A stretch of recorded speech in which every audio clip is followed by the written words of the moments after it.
You're now tuned in to the News You Can Use 30-day marathon. We're about to turn up and get popping. I'm live on TikTok and YouTube. Make sure to tap in. Let go, let go, let go, let go, let's go. Act you, baby. What you doing right now? Because you're moving around now. Yeah. What's the purpose of you Oh coming shit, back out? You moving around again? I'm doing a bunch of projects and shit, but one that I'm super excited about is I'm doing an album and a movie with Alchemist. Mm-hmm. Like this is super high level, man. Like well produced. We spent real money on it. It's a lot of good actors, high level actors in that shit, and I feel like it's gonna make people look at us in a whole new light. So I'm running around and I got an album with my nigga Spank Nitty from the Inland Empire. You know where I came up. Nigga, one of the funniest, coldest gangster lyricists that I didn't heard from this new era for sure. So I'm just locked in. I'm doing multiple projects. I feel like with the West Coast, I feel like there's a lot of rappers out there that got that type of style, that got lyrics that don't get no light for some reason. It's like you feel like the West is slept on in that capacity. I guess you could say that, but I don't know. Again, back to that marketing shit, bro. Like, a lot of like West Coast, like, it's still close to Hollywood. It's still bright lights. It's still like, if your shit ain't looking like you got the most motion ever, niggas gonna downplay you. Cause everybody else think they the nigga too. You know what I mean? So it's like you gotta push your shit. You gotta like make it stand out. You gotta put bread behind your shit and just really mash out for real. I saw like kind of like at the start, I feel like Nipsey he was already hot to me. Like he was out here hanging with us and the crew, but he wasn't getting his shine on, bro. It's tough to come from the West and really like have that underground route. Meanwhile, like New York is like you underground New York, you could be huge in the underground. I feel like out there it's a little bit different. Yeah, I feel it. I mean, I can't call it, man. I just Could it be that shit get deep. they don't embrace the business out west? There's a lot of places in this country that have talent that they don't get on because they don't embrace and understand Maybe the they just business side of it. niggas be everybody got to come through LA and it's that Hollywood shit, man. Like I feel like everybody just feeling themselves too much and maybe not being humble enough. Whatever the case is, with Nipsey not in particular, like he's just a legend. Period. You know what I mean? He like stood on his own shit. You know what I mean? Like he pushed his movement. Like he wanted to do exactly what he wanted to do, how he wanted to do it, and that shit just worked for him. Did you see that survey that said LA is one of the most safest cities now? Oh damn, I didn't see that. That's good. Shit, I got a son out there. Because we were like, I don't know about that one. How important is it in this day and age to spend your own money on your own projects? Gotta do Yo, shout out to the chat. Shout out to the chat. System I be hearing like labels ain't really spending bread like that. It's a new time. It's a new day. So you're gonna have to mash out. You know what I mean? Just I don't want to put no names out there, but just even with my marketing and how I'm stepping my stuff up, I'm learning about like, oh, this nigga over here, he's spending $5-6 million just on billboards out of his own pocket. Even though he signed to a label, he still got to do that. Still got to do out of home shit, or whatever the case may be, using your own bread. That's part of the game. Yeah, because the label's known for letting you jumpstart your record, letting you jumpstart your movement. And when you pick, they seem to pick the right time to infuse the money into your project and send you where you need to go. Yeah, for sure. But knowing how to use that is the most important thing. And you had a couple deals, right? Sure. Hell yeah. Exactly. So it seemed like that you've learned the process that was me going, a lot I went more. to college on motherfucking Jimmy Iovine budget, nigga, and spent millions on that shit. You know what I mean? Like I got to learn. I got to like sign all my homeboys, go get these cribs and studios and just blow budgets and see how this shit really works. What was that like, blowing those budgets and seeing this? It ain't just easy throwing the money. It's a learning curve, bro. It's really like I was like taking myself to college and learning how this shit really works. What were you losing money on specifically, if you can think of? Everything. The creative side. Yeah. The creative side. Like I'm looking up, I got a $900,000 budget. I didn't blew just off recording sessions and shit. It was that serious. What you think was the one thing that helped you really break through, man? The one thing that helped me break through, like, you mean song wise, or I mean, like maybe like you met somebody, or maybe like a song that somebody heard, or I mean, I had a bunch of different breakthroughs. I mean, meeting Polo the Don, that was a breakthrough. Even though I ended up in an 18-year pub deal, I still got to learn from him. I got to go to college, moving to Atlanta. You said 18 years? Yeah, 18 years. Yeah. I just got out my shit in July 2 months ago. I think I heard about that. Hove helped you get out of there, right? Yeah, you walked in after we was talking about that. Yeah, we talked about that first. Okay. But with that learning experience, it seemed like that you learned that the marketing side of the business is way more effective than the creative. And I argue with the creative You gotta have the vessels. creative. You gotta have What's talent. more? What's more important now? Is there one that's I more think important? they can go hand in hand, but like if you got some decent shit and then you market it right, you know, it could be accepted. But you gotta still go crazy. You gotta still have some quality content, quality music, videos, whatever the case may be. But I do understand that's a real thing. Like it's people spending real money to be seen. Period. It's no different from a movie. You know, a big Y'all movie gotta company, market and they gotta promote it. market that shit. Shit, period. videos used to cost $1 million to make, bro. What you think about these rappers nowadays? Are they quality?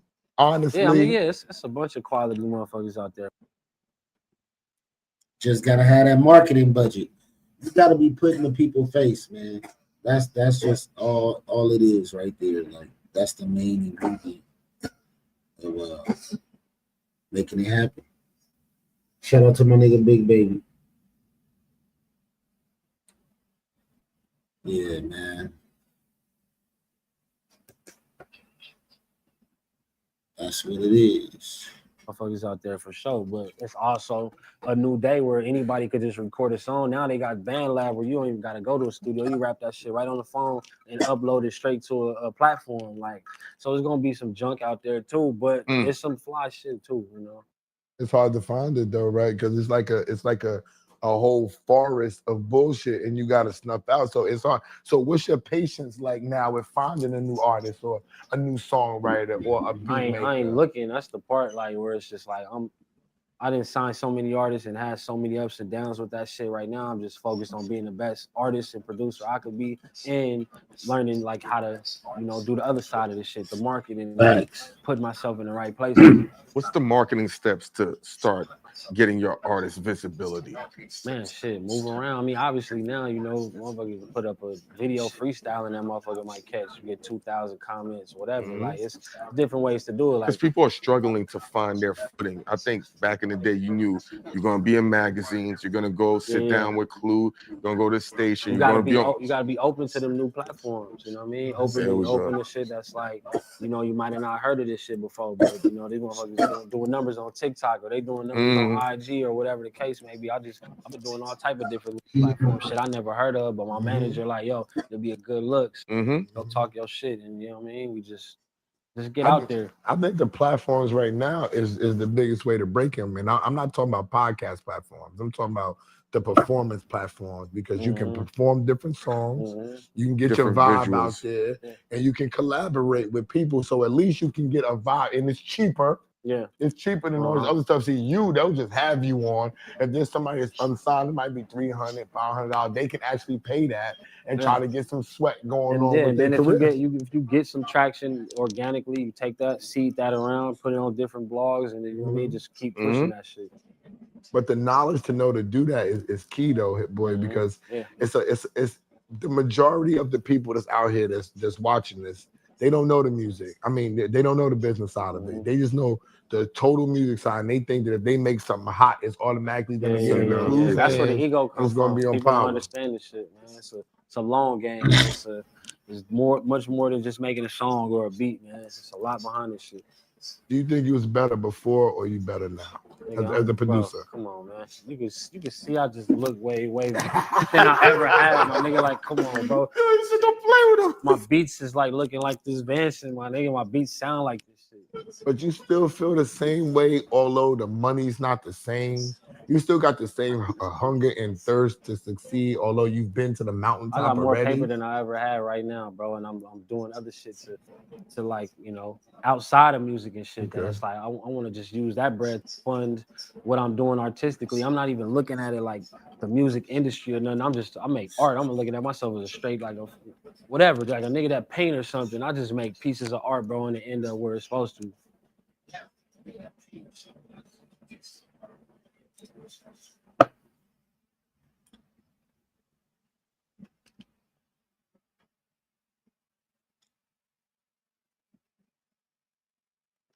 And just for him to go back, it was like, damn, like again. Like, the reason we ask is, you said to us privately and on camera how hard you were fighting to make sure, because you said there ain't been any point where he ain't been out for more than a year, and so we see in progress. I'm like, Like Boy, he do it. out a year. I was like, Man, but did honestly, he make it? didn't even make it a year. He made like 10 months You type said shit. that. And he went back and then he made it like another 9-10 months and then went back again. They just gave him 3 years like a few months ago. Because I see you fighting as a son to make sure your pops is there Yeah, I for mean, you. but and- it opened my eyes. It's like, man, no matter what you do for a person, you can't just hand them your life.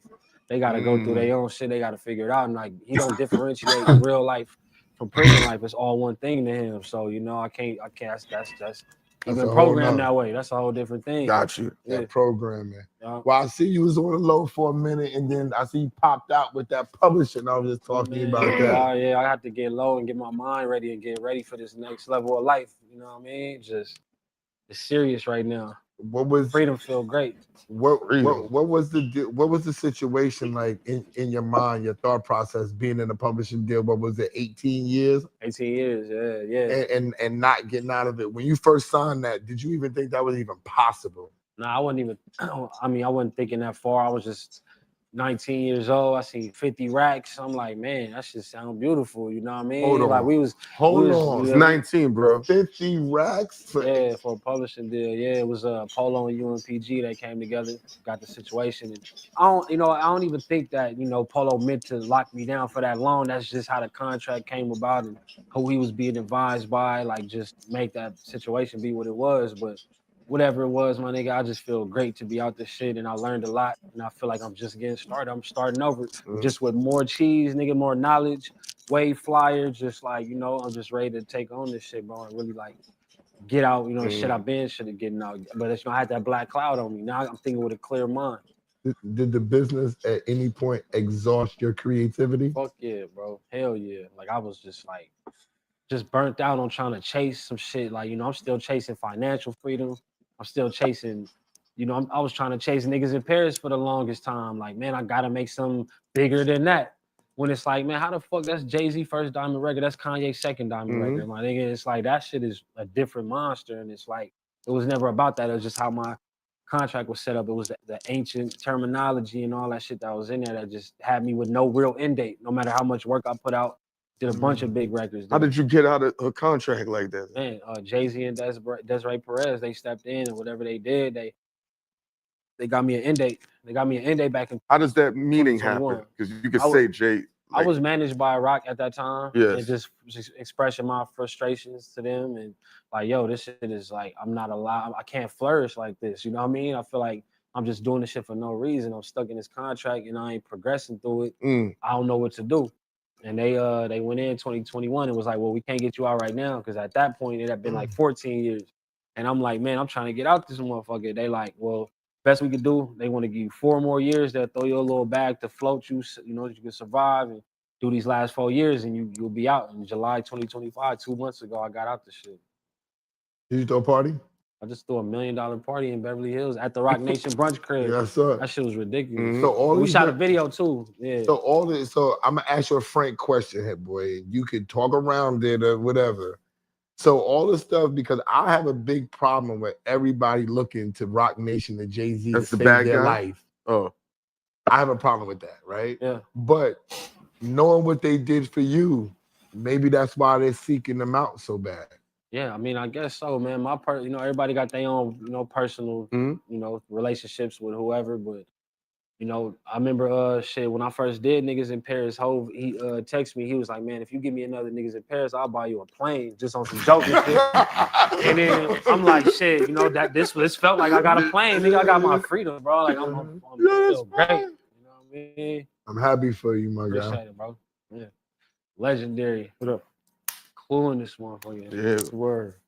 Yeah. Yo, Clue was going crazy in the YN club the other night. Yeah. Don't bring up the YN club. We in Houston. Yo. You know what I'm saying? Because Rock Nation has gotten such a bad rep. People are saying all these things. So hearing that story and knowing what that is, it's great. Yeah, it's all from a genuine place. This ain't no, I mean, obviously it's industry. Dope story. And continuing. Let's see what else we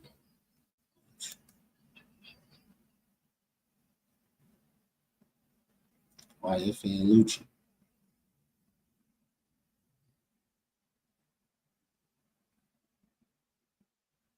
Shout out to Twitch, by the way. Go crazy on Twitch. Back to my 30-day life. Look, we made a me and my group, we did a cipher. I seen it. You read to it already? No, I seen when you were like, man, that's Kevin Gates, man. You gonna let him talk about your dad? Let's get you guys bricks here.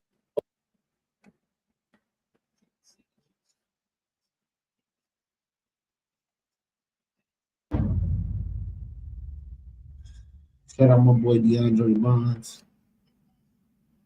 My boy. Shout out Uncle Jazzy, man.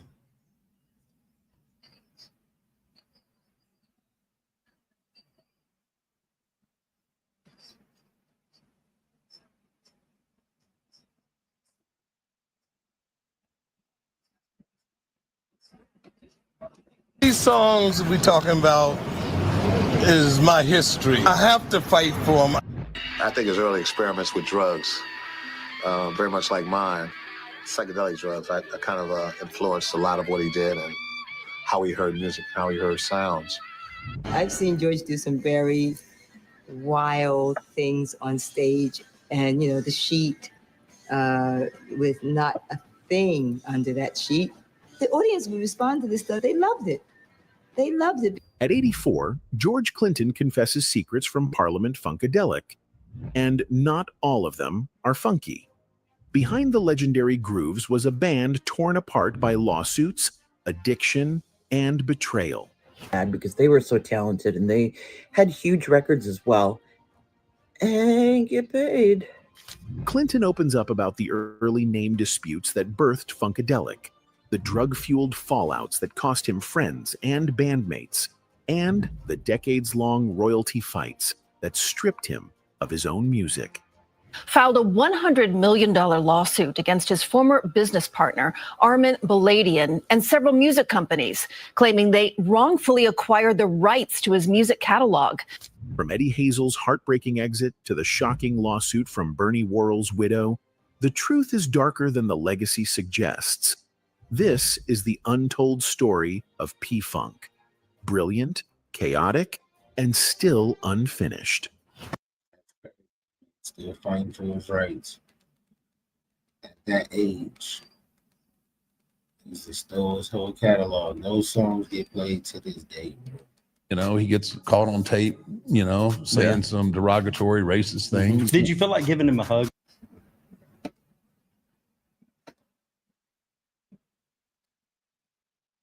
You know, he gets caught on tape, you know, saying some derogatory, racist things. Did you feel like giving him a hug afterwards? No. So much for not speaking ill of the dead. The Undertaker isn't holding back. He's finally exposing the ugly truth about Hulk Hogan, and some of it is worse than anyone expected. It all started with one fake injury at Survivor Series 1991.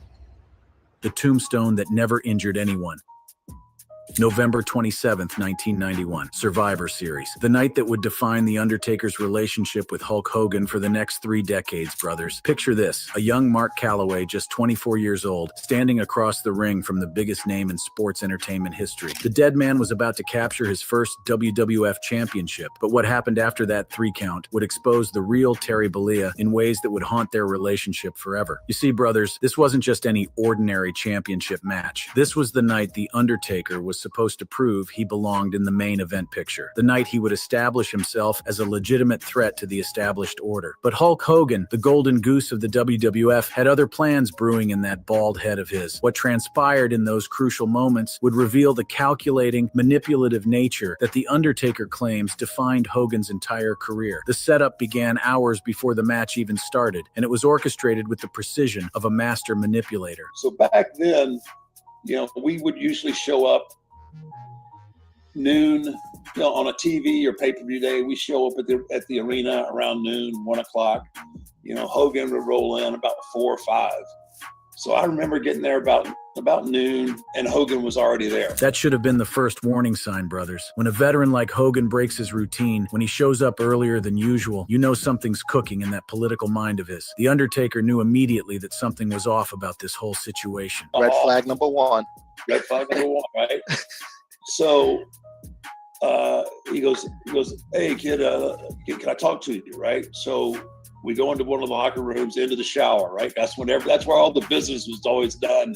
Back in the day, you went into the shower. Now, brothers, for those of you who don't know the wrestling business inside and out, the shower was sacred ground. That's where real conversations happened, where deals were made, where conflicts were settled. When Hogan pulled young Undertaker into that shower, he was setting the stage for what would become one of the most elaborate deceptions in wrestling history. The conversation that followed was vintage Hogan manipulation at its finest. So he's telling me, he goes, hey, I got this neck injury.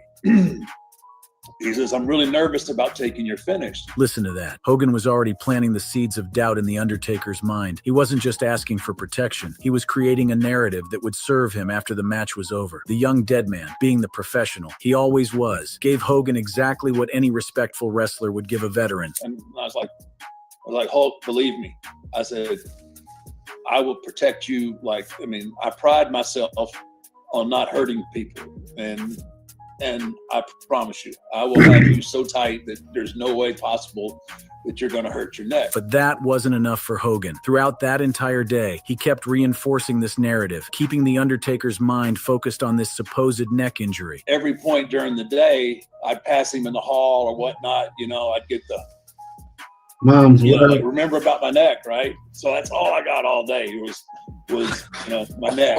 The psychological warfare was in full effect, and The Undertaker was walking straight into Hogan's trap. But what happened during the actual match finish would expose everything. When that crucial moment arrived, when Ric Flair slid that chair into the ring, and The Undertaker hoisted Hogan up for the Tombstone Piledriver, the real Terry Bollea was about to show his true colors. I pick him up, and when I tell you I had the brother secure, he was secure. Boom. The Undertaker delivered that Tombstone Piledriver with the precision and care of a true professional. He had Hogan locked up tighter than Fort Knox, ensuring that there was absolutely no way any injury could occur. But the moment The Undertaker's knees hit the mat, Hogan launched into his Academy Award-worthy performance. I give him the Tombstone. As soon as my knees hit, I hear, oh. You got me, brother. My neck and my back. What happened next shows you everything you need to know about the difference between a true professional and a master manipulator. While Hogan was writhing around like he'd been hit by a freight train, The Undertaker was absolutely devastated, thinking he had seriously injured the biggest star in the company. I am much like, how I'm like, you have all these, I'm 20, I was 24, 25 years old, and I just crushed Hulk Hogan, right? That's what's going through my head. The guilt was eating The Undertaker alive, brothers. Here was a young man who had just achieved the biggest moment of his career, capturing the WWF Championship, and all he could think about was whether he had permanently injured Hulk Hogan. The psychological manipulation was working perfectly. They gave me this opportunity. They gave me the chance to run with the ball, and I just hurt the golden goose. The backstage scene that followed was pure theater, brothers, and Hogan was playing the lead role to perfection. So, I go backstage and I was asking, where's Hulk at, right? And he's always laying on Vince's office floor. Picture this scene. The Undertaker, worried sick about what he thought he had done, rushing backstage to check on Hogan, only to find the Hulkster laid out on Vince McMahon's office floor, surrounded by paramedics, putting on the performance of his lifetime. So I go in there, he's laid out on the floor, he's carrying on. And the drama continued to unfold with Hogan milking every moment for maximum effect. The Undertaker found himself hidden behind a wall with Shane McMahon, forced to listen to this elaborate charade playing out in front of them. But Shane McMahon, who had a perfect view of the match from ringside, was trying to tell The Undertaker the truth. Shane's right there telling me, he's like, Mark, he goes, his head wasn't anywhere close to touching that mat. And I'm like, no, man, I just couldn't hear it. I was like, no, man, I heard him. The Undertaker was so consumed with guilt and worry that he couldn't even process what Shane was telling him. The manipulation had worked so effectively that The Undertaker refused to believe the evidence that was right in front of him. This, brothers, shows you the true genius of Hogan's psychological warfare. It wasn't until days later, when The Undertaker finally got the chance to review the match footage, that the awful truth was revealed. The evidence was clear as day. Hogan's head never even came close to hitting the mat during that Tombstone Piledriver. The entire injury claim was a complete fabrication, a masterful piece of manipulation designed to serve Hogan's political agenda. So I finally got to see, but by now a lot of the boys had come up to me and they're like shaking their head like his head never got anywhere close to the mat. And you watch it back, you can tell his head never touched. The revelation put The Undertaker in an impossible position, brothers. Here he was, still relatively new to the business, having to confront the biggest star in the company about an obvious lie. The political ramifications could have ended his career before it even truly began. I'm still a greenhorn, right? I mean, and now I've got to confront, you know, the face of wrestling, the biggest draw, you know, ever. And now I've got to figure out what I'm going to do here. Like, I mean, as a man, I got to know what the hell, but I also know that it's risking my professional career. When The Undertaker finally worked up the courage to confront Hogan about the obvious deception, the response he received would define their relationship for the next 3 decades. The confrontation took place in San Antonio, and Hogan's excuse was as weak as his integrity. Terry, I watched it back. Your head never hit. He's like, well, brother, what it was you had me so tight that when we came down, I had nowhere to move. And that's what jammed my neck, because I couldn't move at all. You're too tight. Hogan was actually trying to blame The Undertaker for being too professional, for protecting him too well during the move. The audacity was staggering, but it revealed everything The Undertaker needed to know about the real Terry Bollea. At that point, then I was like, okay. Then I knew. You know, I was like, okay. That moment of clarity changed everything for the Undertaker brothers. The facade had been completely shattered, and he now saw Hogan for exactly what he was, a master manipulator who would sacrifice anyone and anything to protect his own position. The political ramifications of Hogan's deception became clear just 6 days later at this Tuesday in Texas, where the Undertaker was forced to drop the title back to Hogan. Wrestling journalist Jim Cornette later described Hogan's actions as a classic veteran trick designed to guilt-trip newer stars and potentially affect The Undertaker's brief title reign. This incident at Survivor Series 1991 wasn't just about one match or one lie, brothers. It was about establishing a pattern of behavior that would define brothers.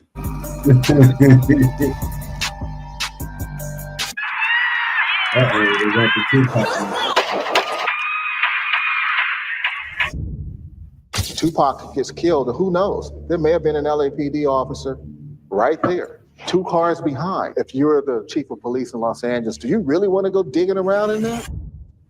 One of Tupac's former bodyguards, who had been acting undercover for a multi-agency task force, confirmed how paperwork revealed that FBI have a videotape of the Tupac crime being carried out. The tape, which had been captured around 24 feet away, being roughly the distance behind the bodyguard's car, which was at the rear of the BMW Tupac was in, is said to contain the crime on tape, including the identification of the suspect, as Dwayne Davis had been charged in the case in 2023 and is now pending trial set for 2026. The tape could prove if the suspect had been his nephew Orlando Anderson, which is the reason he is now in court. The case against Dwayne Davis goes back to a 2008 task force set up by the US government in response to the LAPD being implicated in the unsolved crime of Biggie. Greg?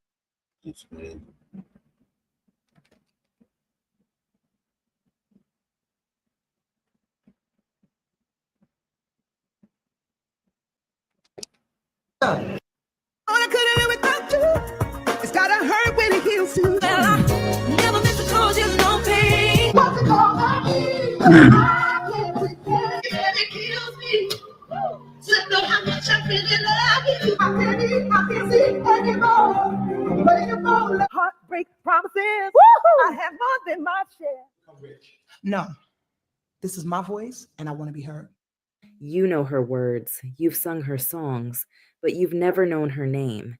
She was the quiet force behind the music of an entire generation, penning the heartbreak, the anthems, the voices that carried R&B into the spotlight. And yet, she remained invisible, hidden, forgotten. Andrea Martin, you may not know her name, but you know her work. Her pen shaped some of the biggest R&B hits of the 1990s and 2000s. Behind Andrea Martin's success was a question that followed her of how Andrea's gifts could be essential and yet invisible at the same time. So even when her contributions were documented, Andrea's name was rarely spotlighted. Entire melodies and lyrics she created were credited to songwriting teams. Silence became John Vlogs, me leva pra gringa, John Vlogs. Tô tremendo, vou aguentar ficar aqui no... John Vlogs, me leva pra gringa, John Vlogs. Qual é, mano? Tô tremendo d'água dentro do rumo. Qual é, John Vlogs? Me leva pra gringa, John Vlogs. Qual é, John Vlogs? Ele fala uma vez, não fala mais de 20, filho. Por que esse cara tá falando pra gringa, John Vlog? There are stories that seem impossible. Stories that begin in the most dangerous corners of the world, in places where the future is often shaped by fear. But what if I told you that a boy selling candy on the streets is now the star of international live streams? That in less than a year, he went from the favelas to winning hearts all around the world? This is the story of Toda, and you won't believe what he had to face to get here and what still lies ahead. In the narrow alleys of Rocinha favela, every day is a new challenge. Here, where the sound of gunshots mixes with the laughter of children, a boy named Tota had a different dream. While many got lost in crime chasing easy money, Tota chose another path: honest work, selling candy, sweets, and carrying an unlikely dream: to become famous on the internet. But how could someone with so little access ever make that happen? These are two of the most famous streamers in Brazil, João Vlogs and Boca de 09. Everything changed the day they went up to Rocinha to stream live. There, fate brought them to Tota. Sabe a melhor coisa? Esse moleque era vendedor de bala, mano. Nós conhecemos ele lá na Rocinha, no meio da rua. Eu tá tava entendendo? na live, viado. Desse dia eu tava. Nós conhecemos o cara, ele era vendedor de bala, tá entendendo? Quando é pra ser, mano. Olha onde ele tá hoje, mano. Quando tu colava lá, ele subia Tota era no teu vendedor rádio. de bala, foi lá pra casa do Rui ter com nós, porque ele resenhou com o Boca, tá ligado? Depois... In just a few minutes on camera, this boy from the favela stole the spotlight with irresistible charisma. Boca, who also came from the favelas of Salvador, Bahia, saw something rare in Toda: purity, genuine joy, and unshakable trust. But to truly trust someone, that would take time. Sabe como ele ganhou nossa confiança? Shout out Eu não pro chat, sou shout de out falar pro chat. muito, não, mano. Mas o Tota ganhou confiança quando a gente começou a ir numas festas lá no Rio, eu e o Boca, do Neymar, etc. E o Boca nunca tinha roupa, ele sempre gostava de comprar roupa na hora. E quem que ele ligava para fazer o corre? O Tota.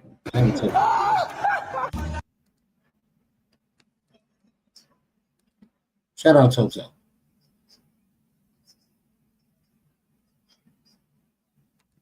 Charlie Mack, the bitch, ATM Richie, don't sign me.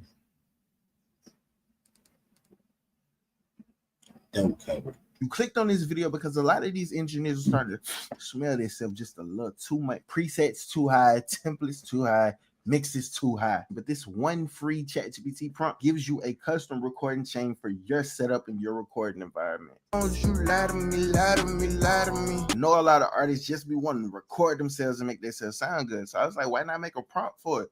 So here we go. This is the prompt. You will copy and paste this into ChatGPT or whatever AI that you have. Okay, AI is your best friend. Okay, so you are now my personal recording engineer. I will tell you the details about my recording setup, and you will give me a customized starting point for the best possible vocal sound. Key word here, guys: starting point. Right here is where you fill out all of the stuff. You just tell it whatever you have, the type of room you in. So this is what I'm gonna do. I'm using FL for this one, so just go in here. Hit that. I know my computer is the Mac 1. And y'all know I got Apollo Twin and then UAD Spark. So I'm gonna just do these right here. I'm Dope. Eden. So I'm gonna do This is how you're supposed to direct your tell ChatGPT, you are my YouTube engineer and manager. I need you to write me an itinerary on what I should do. Sorry. And shout out to ChatGPT, man. All right, so something like that. So it's like kind of want to give it some type of idea, like kind of like what it's going with for that. Then after we hit enter, it's going to generate us the vocal chain, kind of tell us what we need to do. Basically, it says the recording chain track while monitoring through Apollo, goal levels peaks 10 to -6 dB. I get it. Yep, we can mix and master songs. big whipping. Yeah, Memphis, I'm back at it. Niggas notice the difference, just more chrome, Prezi, no stones. This episode of Rock Solid Podcast is brought to you by Douce Cognac, the smoothest way to toast to your wins. Right back at it with another one, this Rock Solid Podcast. Like I told you, if you're on this platform, it means one thing, that you solid, and it definitely means this brother right here, he more solid than a boulder. Like the rock, like I say, certain people that built the rock, me and this man right here, we started the rock off. Facts. You know what I mean? Facts. I got my brother Rel in the building. We here, make some noise for Rel on the platform, my guys. You know what I mean? Big shout out. Oh yeah. Yeah, you already know. Rel, how you been, my brother? Blessed, my G. Long time, man. Look at you though. Long time, my brother. Super proud. Oh my God, man. Super proud. Appreciate you, bro. Super proud of bro. Motherfucking voice behind the Nate. Yo, you the voice. Like if nobody never told you, me, from what I always feel and felt about you, my G, I felt like you brought the soul to Rockefeller. You know what I'm saying? That soul, that grit, that grind, like, and I always admired your voice, your hustle. You was one of the grinders. We started this shit together. So I want to take them back and let them know, like, when It's All Right dropped, which was my first single, that's when you had your first single featuring Jay. Yeah, what was the name? Love for Free. Streets is watching. Oof. Streets is watching. Love for Free. Monster. Me and this man went on the Chitlin circuit together. Some of y'all call it the promo rundown. When we got on, it was called the Chitlin circuit. All we did was college radio and radio, pirate radio. Tell them, Rel. All right. We was grinding, like early days, you know, of Rockefeller. Yeah, like it was basically mapping out our own way as we went. You know, there was no guide, no blueprint before Jay, Dame, and them, and then us, you know, coming in the ranks. There was no guy. You know, we went out there, we carved our own way, and yeah, salute to us. That's all I can say. Yo, that's a fact. We held it down, man. That fucking run was crazy, bro.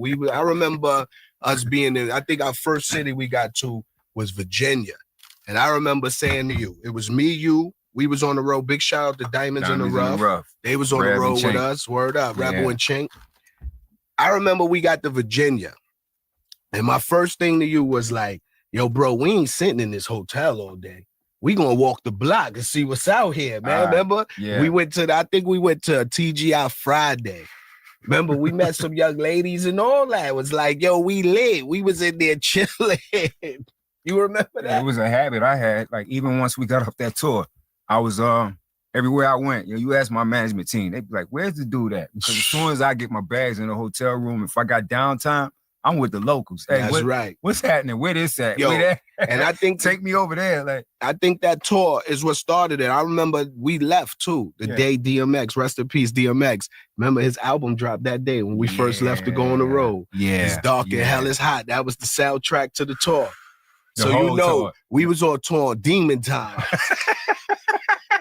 Yo, we was out there mobbing. Out there telling every lie you can think of. Yo, man, just wilding, youngest. Yo, like putting in that work, but maximizing on the fun. And this is what I want people to understand. This is before the Gurus, the Just Blazes, Kanye West's. There wasn't even no Beanie Siegel, no Freeway, no Petey Crack.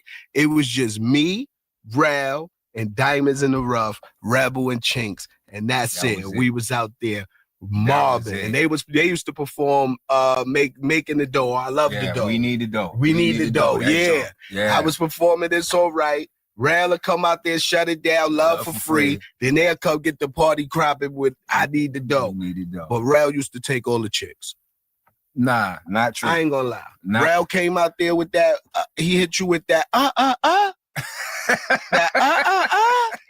You was like, oh shit. Yo. Hey, I was on stage the first time, like when Jay was there, and when your verse came up on It's All Right. All right. Soon as Bleak went in the middle of the war, Jay's like, nah, but I'm talking about when we dolo. Yeah, Jay used to get it. When we used dolo, them girls used to go crazy. You had that voice. And I used to say that, I think back now, I was tripping. I could have been the first Drake. I could have told you back then, yo, Rel, teach me some moves. Nigga, like the Last Dragon. Listen. Yo, teach me some moves, God. I could have had the blueprint on this shit early. Man, let me tell you something. Like being the only R&B, artist on the roster, and through our tenure, I wanted to be more like y'all. I'm serious. It was like, I wanted that street savvy that hip hop had, that definitely our label mates had. You had, and it was a big deal for me when I first landed in North and South Carolina to just, kind of, blend in, like just get along, peep the vibe. I learned a lot about the terrain, being around y'all, DC, my big homie Gales and all of them. So, DC, we used to be mobbing out there. Yeah, and we would go there. We would go to their shows. Yeah, like we all would the go time. To the radio station, go to their shows, the stepping concerts, all that shit, man. Crazy. But yo, one thing I wanted to ask you too, man. What being from the South, being from South Carolina, what part of South Carolina? Orangeburg, Bowman, small town, Bowman, Orangeburg County. Woo, that's out there. Yeah, that's out there. It's so out there, I never even heard of it. That's how I know it's out there. When you ain't say a town in these places, any place in the Carolina or Virginia, and they be like this town, and you be like, where that? Just know it's way out there. So is that where you developed your love for singing, like to get into the game? Absolutely. You didn't have any talent shows or any type of platforms like that. So we were in church. It started out, moms was just dragging us in there. But then when I tapped into the music, that's when, I really started to, mature as a vocalist, as a performer, being in front of people. In church, all they ever say is keep singing. You could be hoarse. You could have an off day. They don't care. You know what I mean? And so I developed the understanding is that if you give people something they can feel with your music, a lot of times it won't matter, how perfect you are with your vocals or your lyrical delivery or anything like that. It's if you just give them something they can feel. If it's some therapy in what you're doing for folks, then you got every reason to try this game out and see what can happen. So, but when I got here, everything else that happened, Rockefeller, Don Blanks and Perth Amway, all them folks out there. That was dope. Let's keep it pushing, though. They got me feeling like I'm academics. Can't ride away. All right, let's see what else is going on here.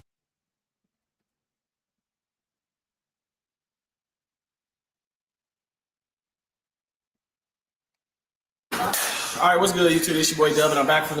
All right, so here's the thing that he's mad at Gunna about from the interview, from what I see.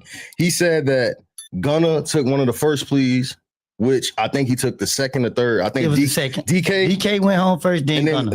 Oh! Yeah. Yo, no wait, this the first. Okay. Look at my brain, gang. Okay. Hold on. It's already this, bro. Hold on. Okay, wait. Tell them what's going on. For me, I just make my own. You got some business right now. Chill, just make my own clothing brand, bro. It's called Ray. What's my real name? RUER. Yeah. Talk about this today. Yeah. Fuck it. Chat. Ray is coming out with his own. This coming out this week. Yup. Dropping a link this week, bro. You see? Bro. That boy done got his drip on. Yeah.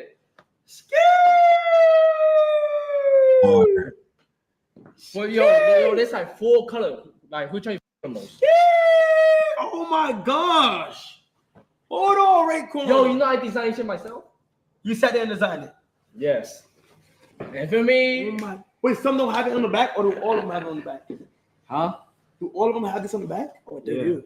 Yeah. Scary! Hold on, these colors are actually tough. Oh, okay. Look, yo, you don't even need to buy hands no more. Oh, because you got Ray. You didn't go tank top. I go tank top, you heard? Wait, do I have a tank top? Yeah, you got black, white. Yeah. Okay, wait, hold on. R-U-E-I. R-U-E-I. That's how you actually spell your name, huh? That's my real name, bro. Hold on. I can work on this motherfucker. Oh, this is good quality. Shout out Ray, man. Shout out Ray and his new clothing brand. Y'all go check it out. Shout out my boy D-Class. Y'all go check out his clothing brand. Go check out Lindra's clothing brand, too. We got a lot of people dropping shit. I'm back, though. People, I'm back live streaming, man. I had to take a break. I was supposed to do a straight 30 days, so I guess I'll start my 30 days over, man. Hey, I'm loving the fact that I get to wake up every day and uncover a new conspiracy theory that just makes my brain go, you know what? I didn't even think about that. I didn't even see that. And now I can never go back. You know what I mean? Call me crazy. I love it. I enjoy it. So this video here is the 10 strangest conspiracy theories ever that will creep you out. Let's see.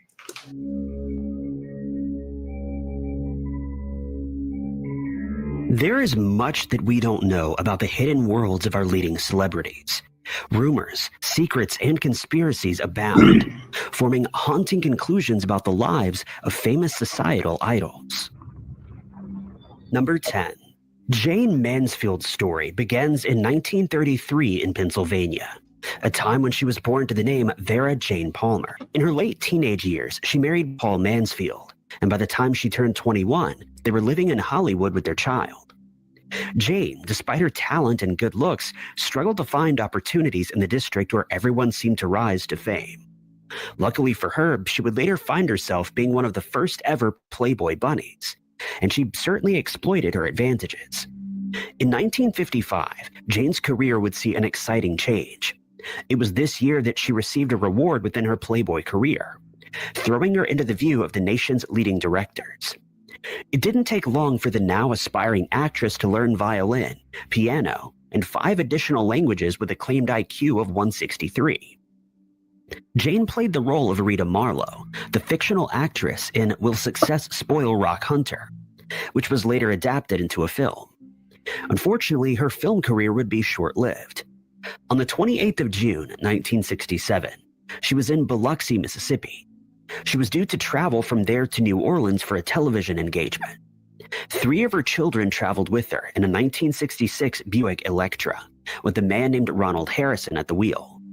The vehicle rammed into a cargo truck as it traveled a dark road obstructed by a white fog of pesticides sprayed by a city vehicle.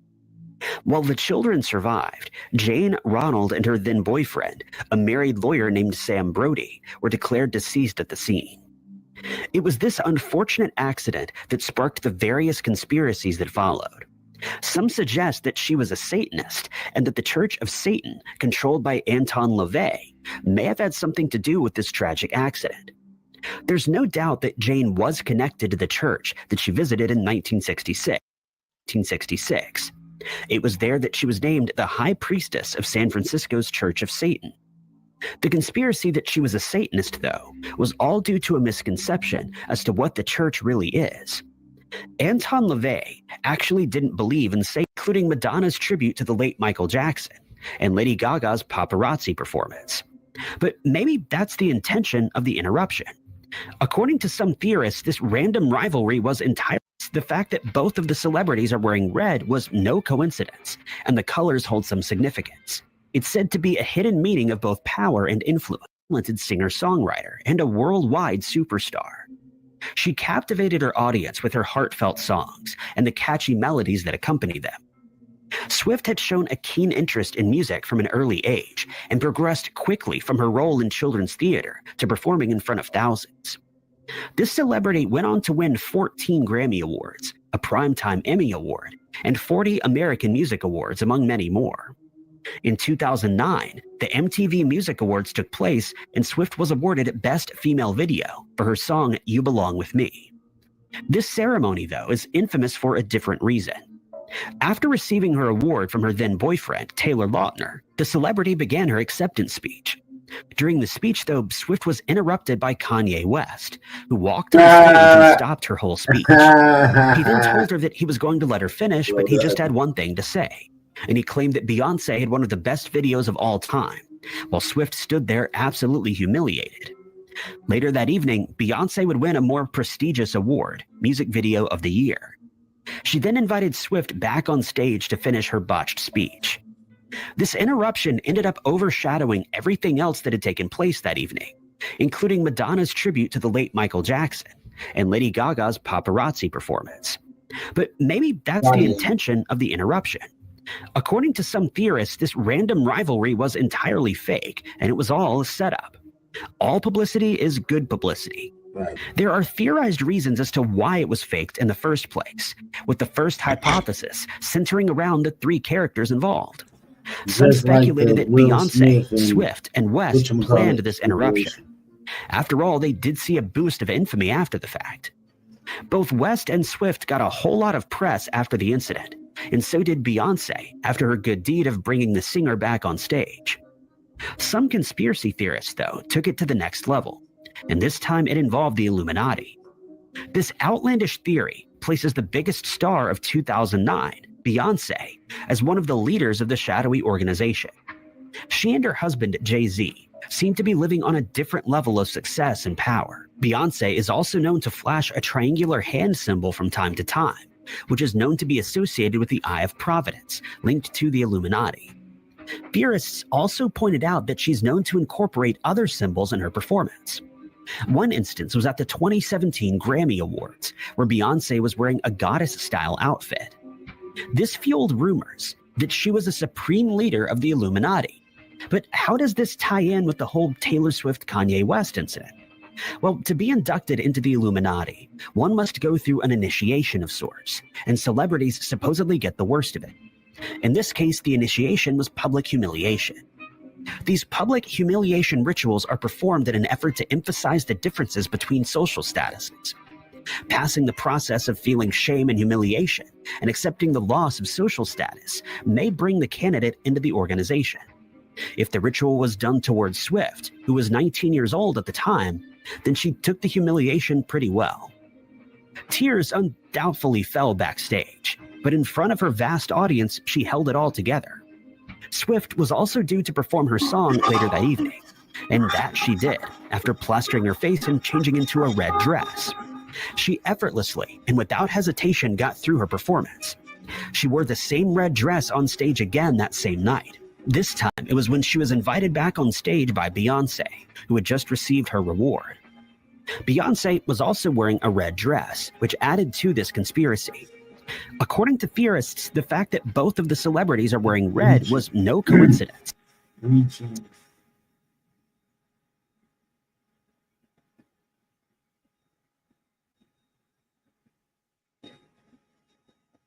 From seeing Crip Mac on No Jumper all the way up to 4 Extra, we've thought we've seen it all, but I guess not.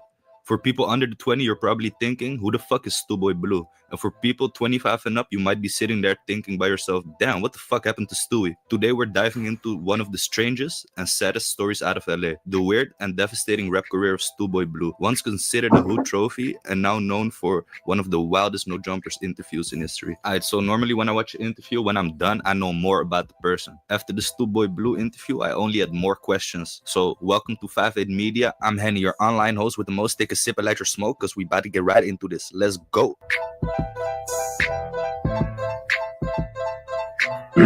Mac, what's the deal? Mac, it's cracking. Yo, I was telling this nigga Adam, bro, I've been hearing about Stu-Boy Blue since I was 13 on my mama. He not lying about nothing he was saying up here. He may be a smoker now. Stu is not cap. He influenced a lot of niggas. He influenced Jabba with that famous gangbanger shit. Nigga Snow used to come pick me up every day. Snow and Mad North used to come pick me up every day playing Stu-Boy Blue before he was famous. Stu-Boy Blue was the shit in the city. And on my mama, he was knocking niggas out in the county. His cripping was really like that. I don't know what happened to him mentally with the drugs and all of that, but that's everything I love. Everything he was saying up there was the truth. Black pants, cherry everything in his cold. Snack tents, turn the minute, you already know. Fat change, infant rad, that's my bro. I'm rolling crip, I'm getting dope, nigga. I'm so Stu, you know it. You know it. 6 times Stu-Boy Blue, I'm focused. Got some money in my sock and a powder like locusts. E-class with my C hat. Black crip and Cortell, Lil T hat. Be popping it, dead homies. Be popping it on 60s. Be popping it, bro, on 60 crip. Cause I fight for free. sit it for a little bit. We got a lot of reactions going on. What was But- the energy like with the video shoot? Video shoot was different because we never got the video shoot was meant to be shot in Trinidad Tobago during Carnival. Yeah. And it was, but Pimp never got on the plane. Shout out to all the Trinis. He didn't get on the plane. For one, he was scared to fly. Flying internationally was a big problem for him. But he also had another situation at the time in Miami. He was preoccupied with some friends in Miami, friends that were actually expected to be at the video as well. So it's like, well, where's Pimp C and where's Gloria Velez? Yeah, where are these people at? You know, they don't know where Pimp is and they don't know where she is, and they don't know that they're together. So they never got on the plane. So the majority of Big Pimpin' is in Trinidad and Tobago. It doesn't come to Miami literally in the video until Pimp gets incorporated into the video.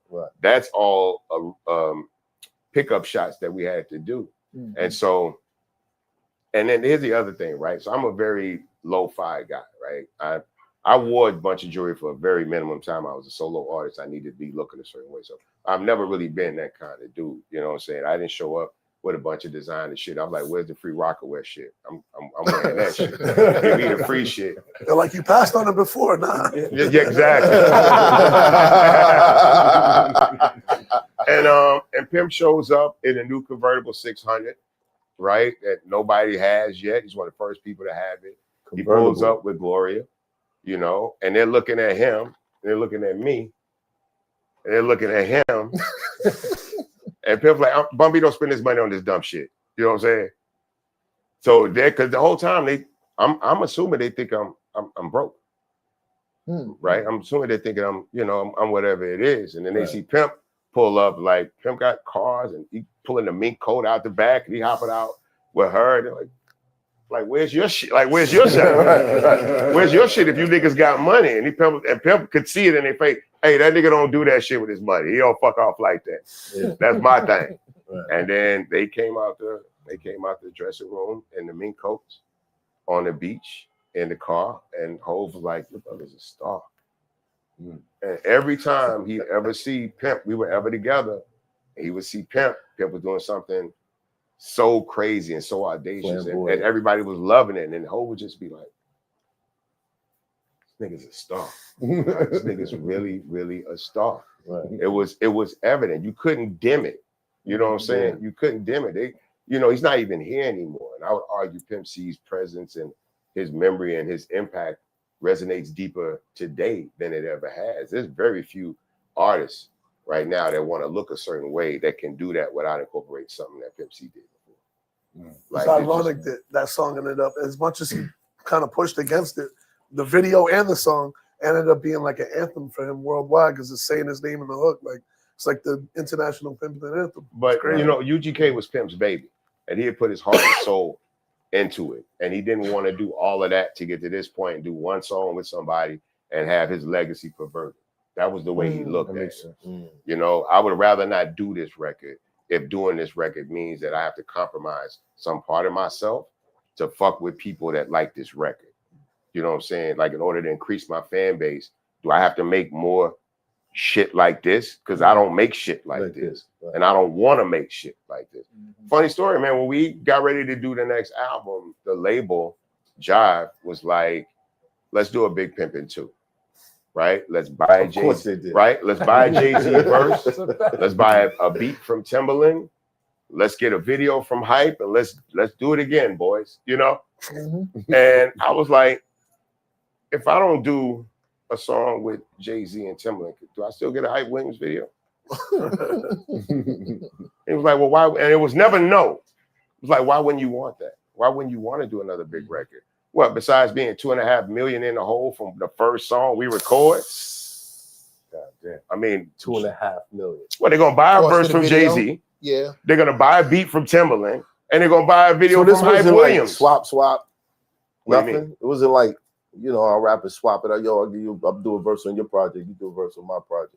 I got paid to be on Big Pimp. We didn't have that relationship. And to be honest, I don't think Pimp would have accepted a Jay-Z verse to be of equal value to him. So let's just break this bread and be done with it. Right. And to be honest, Pimp and Jay didn't really have a relationship in that sense. There was a lot of mutual respect, but Hov and I were always closer. You know what I'm saying? I ended up getting a feature. You know what I'm saying? Yeah. But no, it was really just about, like, we worked very hard to get where we are. We're successful now for being purely who we have always said we were. Riding Dirty, most critically acclaimed album we ever released, gold album, not one music video. You know what I'm saying? And to get to that point and to possibly in his mind throw it all away, because this dude want to pay you some money to do a verse on a beat that you would never rap to.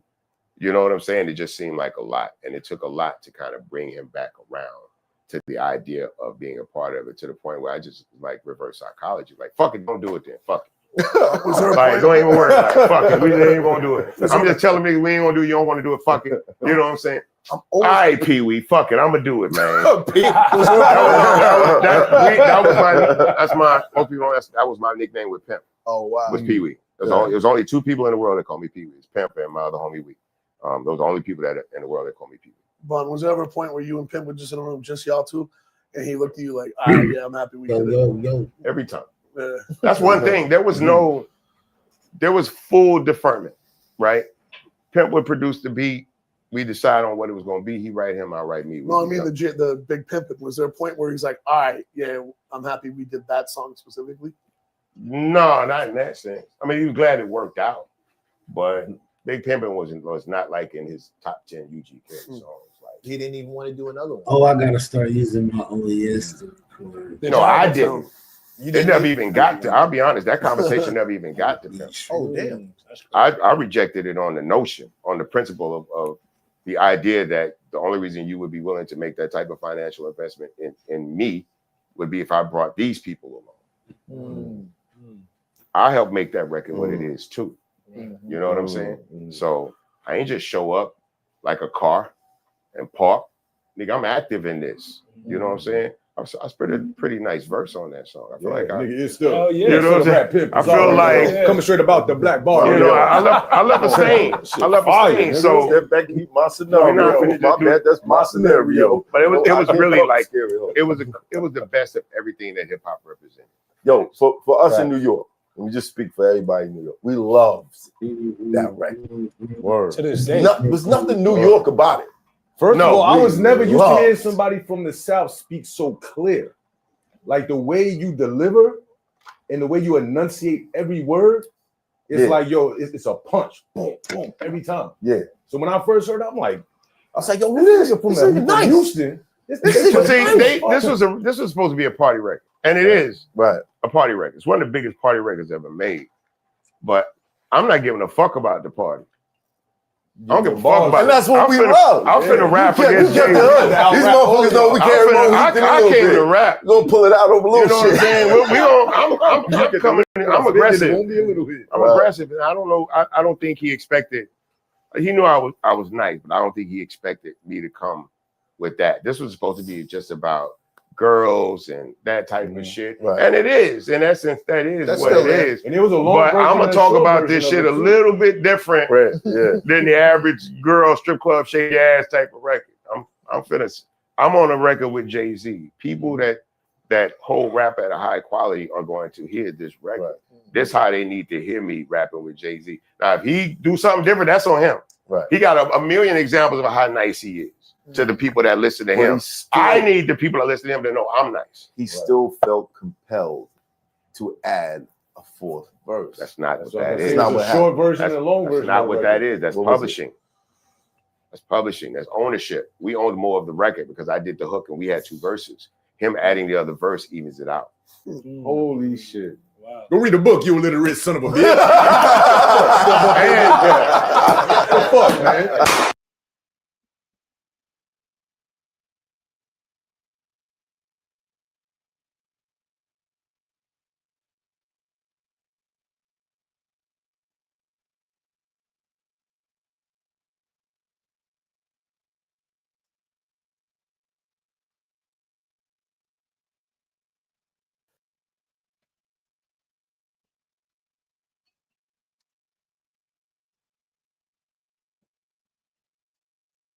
Young MA, nigga, this Queen, this the Chinese food, this the strip club shit, nigga. You gonna find this on Flex, you gonna find this on all this other shit.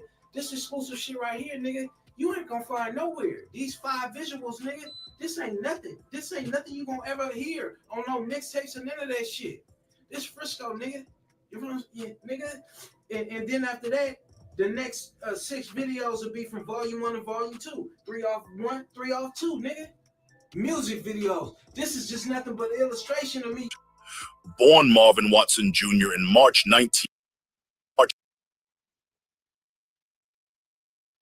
Do y'all know what hypocrisy means? Your content, man. Motherfucker having 3 shootouts a day, doing it how I want to do it. He ain't telling me nothing about that. But you want to sweat my little girlfriend for driving my motherfucking car. Because we talking about an era where wasn't no insurance. Insurance didn't matter. You didn't. We didn't even know what that was. Look, this is what you told me. Now you come at me similar like that, and you told me, you told me that I wasn't, that I didn't have nothing. I wasn't gonna never have nothing. Blah blah blah blah. Right? And this is what I told him. I told him it doesn't. I said it doesn't matter.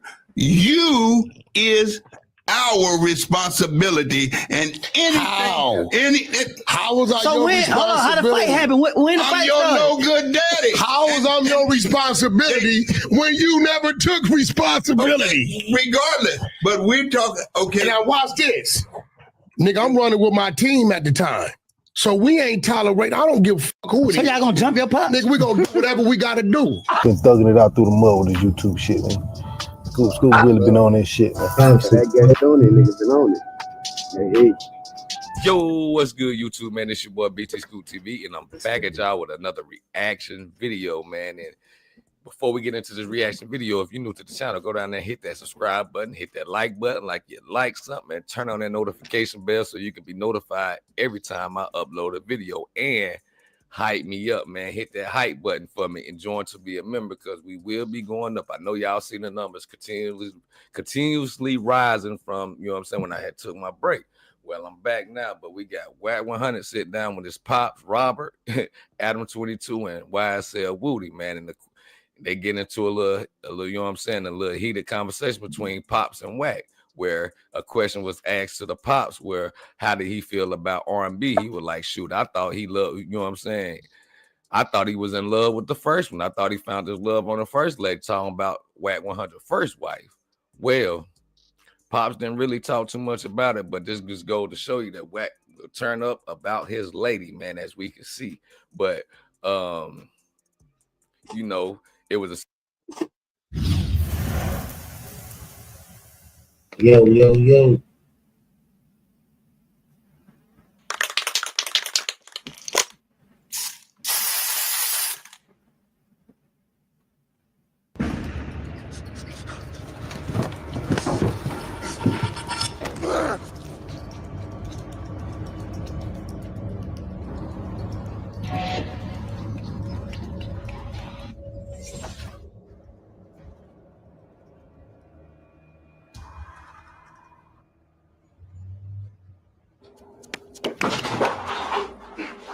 Yo, what's going on? What the fuck? What are you looking for? Hey, what's up? Good evening. Tonight, there's something special to talk about. Drugs are menacing our society. A lawmaker from upstate has a high-tech plan. She's proposing microchipping prisoners. Can you?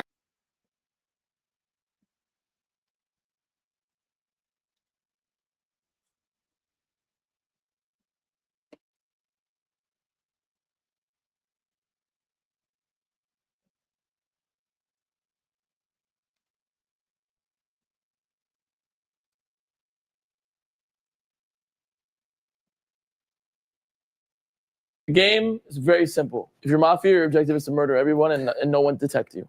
Okay? That's one of the roles. There will be 2 of mafias. You will not know. What did CD quality possibly? Because you know what we also don't use anymore? What? CDs. Okay. So like, why are y'all still on me? Like, you're not using 44.1 CD standard quality. So are you mad at the people or are you mad at the quality? So one person asked, should sample rates affect plugins? I noticed mixing at one. And I said, what a south side that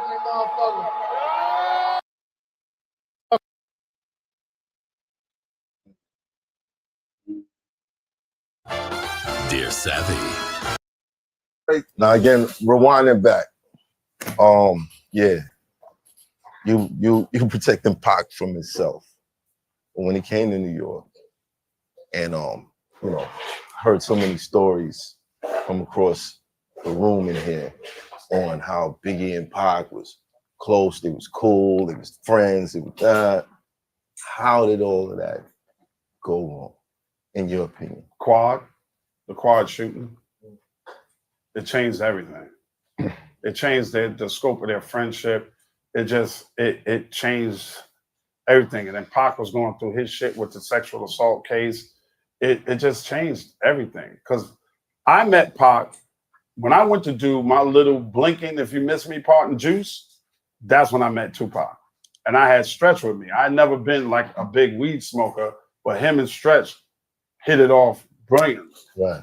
And they became friends, and everybody knew Big, and Big was on the.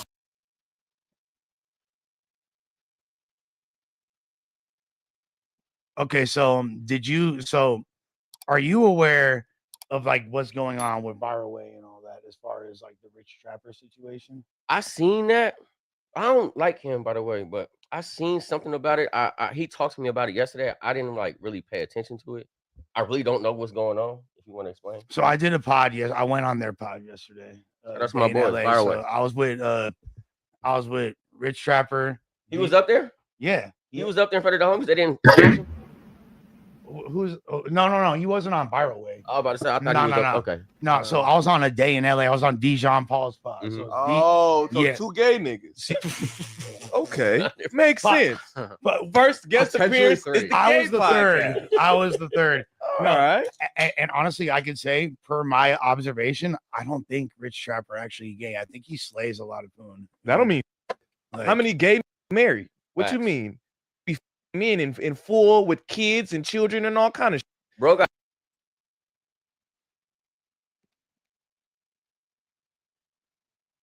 Former FBI Director James Comey indicted. Like the fucking FBI director got it. I want to continue on That's with our shit. breaking news that we are following for you. Just coming down within the last 5 minutes or so. I'm your host, Mike Page. We'll be with you for the next several hours. We are breaking former FBI Director James Comey has been indicted on 2 counts. This is what we are learning right now. Associated Press was putting this out earlier. Fox News as well. The former FBI Director James Comey has been indicted on charges of making a false statement and obstruction, AP sources are reporting. I want to give you a live look right now as well. This is at the Eastern. Now to a high-stakes game of political chicken as the Trump administration threatens to not just furlough workers if there's a government shutdown, but to permanently lay them off.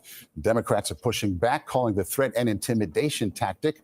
CBS News congressional correspondent Nicole Killian has been speaking with lawmakers, and she joins us now.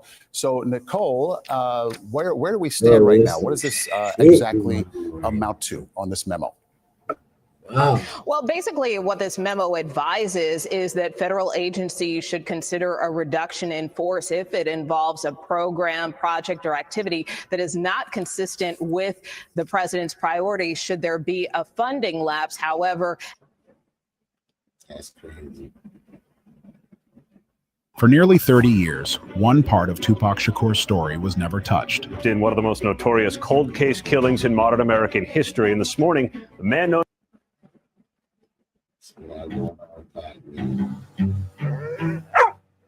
Never taken for nearly. What's with me as I'm reviewing this? Check this out. Man, what's up, everybody? Welcome back to another episode of EO West. Guys and younger guys see the way. Absolutely. I agree fully. And if there's anything we can do to help, we should do it. You know, out the kindness of our heart. You know what I'm saying? He loves those shoes. You left him. Oh, he did. I heard about it. But you know what? And it was crazy. Like I stay up all night, and I mean, come on, getting 3 or 4 hours of rest, and then getting up and doing 16 or 17 hours. Is just, that's a different kind of beast. Yeah. And he has everybody beat with that, with his work ethic. I think I Show Speed is number 2 in it, but I think Kaizen that's number 1. And I love Speed too. He's walking around the world, USA, and he's meeting people. But this is something totally different. This is following a schedule. This is doing the dunk thing in the morning, even when you don't want to. I've never seen him say he's not going to do what he said he was going to do. Yeah, absolutely. Now, if I did my 30-day subathon, I mean, shit, it's going to be ratchet and not okay. But it's good to see. Shout out to Kai, man. W to Kai. He's different. It's like Chris Brown be dancing and shit, going crazy, flipping, banging, be hanging out, playing video games. He's flipping. That's another kind of animal. And Kai represents that kind of level of work ethic and success. Well said. Yeah, it's amazing. You know? Paltex, thank you for the 5 gift subs. Courtney Love, thank you for the tier 1. Yes, Courtney, Ava thank you for the passed the tier rock 1. with the Again, 5 shout out to gifted. the Limitless team. Shout out to the team at Zeus Network. Shout out to Natalie Nunn. The baddies, they're going to come on here today and go crazier again. Hopefully we can get the baddies up here before Mafiathon 3 is over, so they can come in here and just tear this place up. They'll gift, I don't know, 40, 50,000 subs. They have it. They have money to blow. They're one of the most successful television shows and outside of linear networks there is. And so, yeah. Beautiful. Can't wait for that. Sorry, but please leave. Eat. I was gonna say eat a fat one, and that's not what I want to tell you.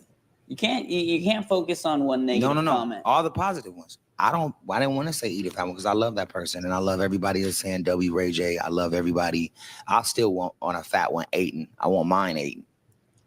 So it wasn't saying it disrespectfully. I still want a fat one eating mine. One more 10, and that balloon will drop on Ray's head. We're almost there, baby. Another 100. I'm just gonna gift Ray. it. I have money. Oh. Yeah. Poppy man. Bridget, I think you should go stand right by Ray when that balloon I'm drops. not playing with Ray. He said that he's gonna beat me up if he sees me hovering around him again. He was very serious. And I don't want to play with people like that. Poopy Man or Poppy Man, thank you for the 5 gifted displayed split. Thank you for It's the not 10. about me having money. It's just about me getting it over with so we can get to the next destination. Right? Dead on. Oh, man. Yeah, Ray is real scary. He told me he'll pick me up. So I said, all right, bro. Ray wouldn't play it either. What they doing today, bro?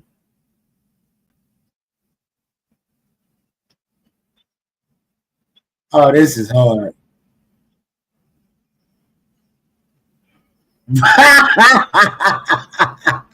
Oh, shit. Oh, we got to clip that.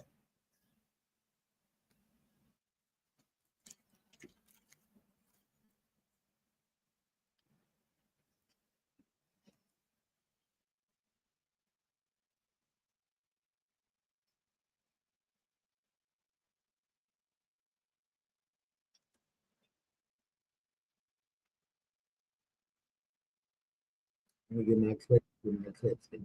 Hey, what's going on? Shout out to the chat. What's good? Prayers, what's going on, family?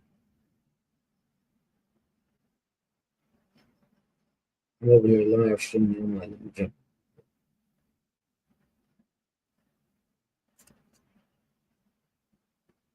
Get some good, you know. You chilling? That's what's up.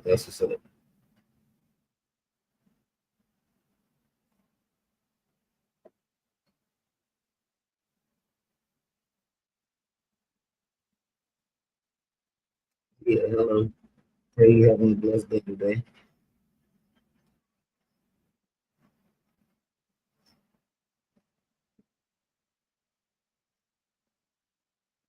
Watching this Mafiathon right now. They doing like some Ninja Warrior type shit. Dropping me some edits.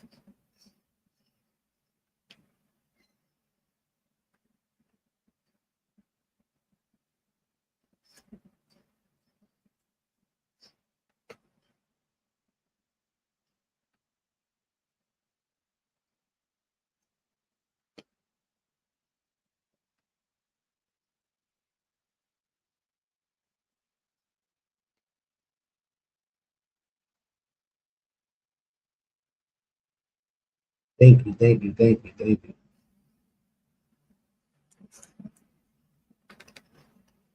The point of why they want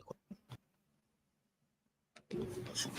Just like Justin and Christian told me that, and I was like, oh, I'm so scared.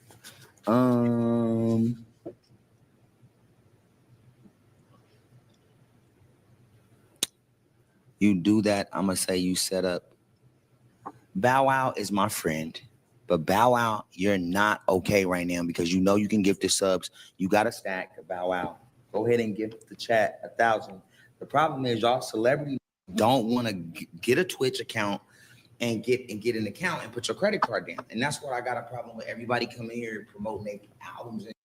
Y'all niggas ain't got no Twitch. Yeah, put your What the credit fuck you in here for? Mel, I need $1,000 for the subs. Where's Bow Wow? I need him to gift. I got Kai and everybody in here right now. We're waiting for support. Just like we support Bow Wow on 106 and Park. We support Whack 100. We support Baby Whack. We support Pimpin'. We support Trey Songz. Where's our subs? We're in here right now. I need to show off. Where's my support from the scumbag team? I do support. Whack. Where is the 50 subs for how much is 50? $200. Where's the 10 subs for $59.99? Let's go. Let's get it. I'm on here right now. This is real. Kai is asleep, so I'm trying to run the numbers up. Then when he wakes up, he's like, "Oh man, thank you, appreciate it." I'm like, "Yes, for sure, man." So Ray, how about you put the money up and then tell everybody to pay you back? I don't like it because I want everybody to get a Twitch. I want everybody to get familiar with the streaming world. That's the problem. It's not just about the gifts. It's y'all have Twitch now. Y'all have your credit cards now, and you guys are a part of our world. Hey, I got you. I got Twitch. I'm gonna be home in about 10 minutes. Hell yeah, come on, pimpin'. Make sure you, and I'm gonna show you love, man. This is all about. I can't wait to see you, man. 10 minutes. I'm looking for you, man. Listen. I'm gonna stick around another 20 minutes until you get on. Okay, I was gonna roll, but I'm gonna stick around. 10 o'clock. All the big stars are coming. I gotta go. This is all I can do. Oh, gotta pay their dues, bro. I'm working a night shift, man. Jim Jones got mainstream. We working nights. We gotta get up to the Jim Jones level. Come on.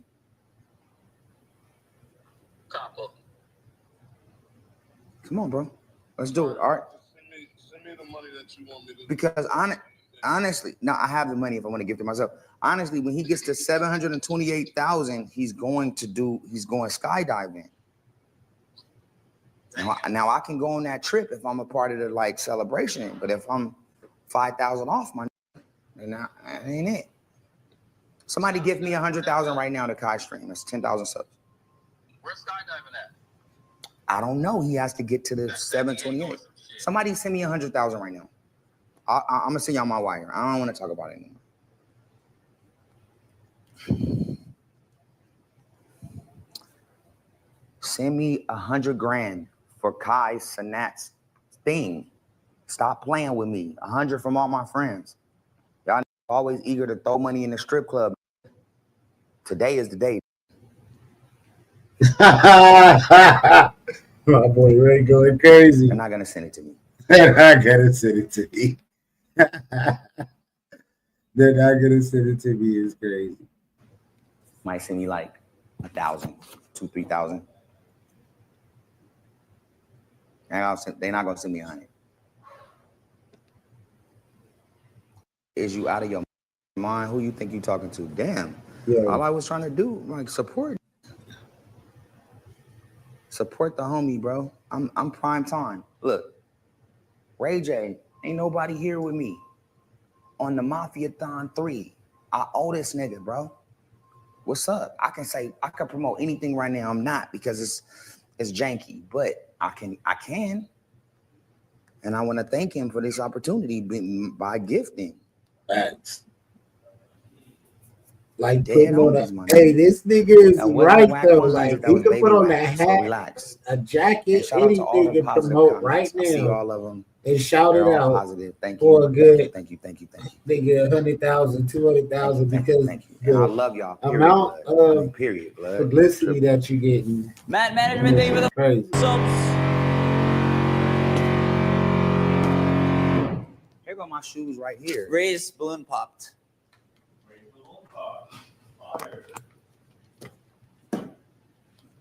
And then we got another 10 after that. These are mine.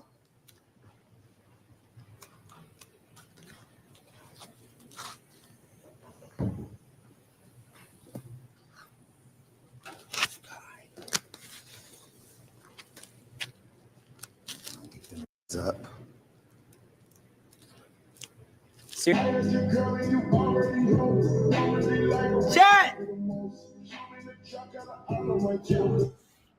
Daughter and Rakai, come to the room. Daughter and Rakai, I repeat.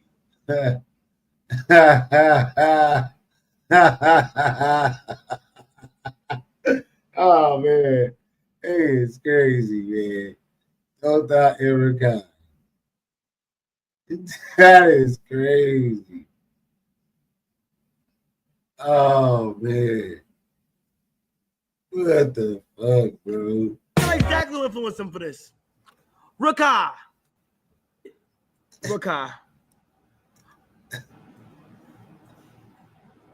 Hold on, chat. Wait, bro, I just realized something, bro.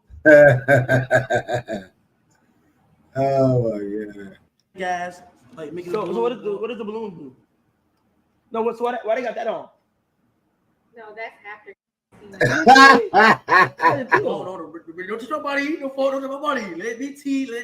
So this is Dr. Miami. Miami. I like that. Look at I get mine. Hold on. Where do I get mine? It's crazy. Let me feel that. Oh, hell no.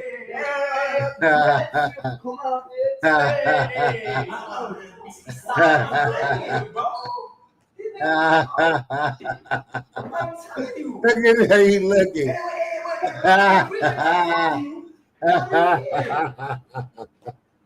Oh my god, bro.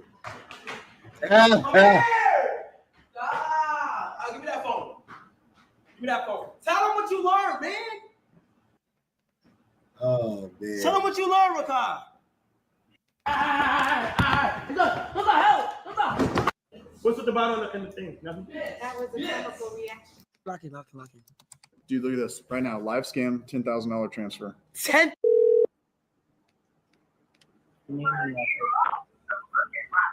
No, you put me on speaker. And while thank you for calling support. This is Harry. How can I help you today? Yes, how are you doing? I'm calling in concerns of my PayPal. Mm-hmm. Yeah, a Bitcoin purchase.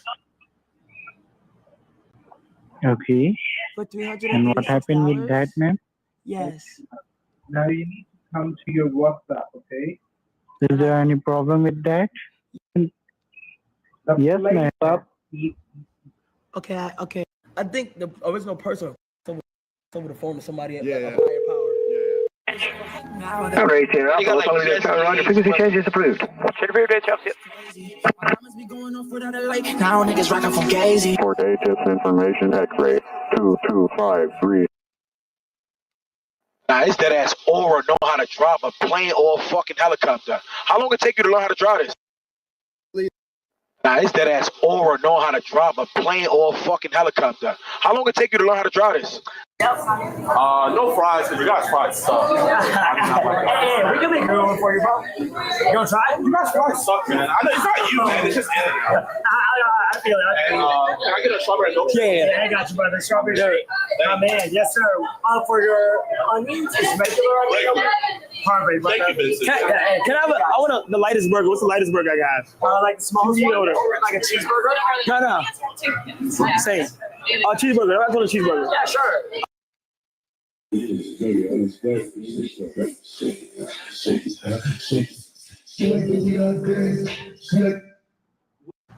Got like 5. Like I said, if I go get something, I'm gonna go. All right.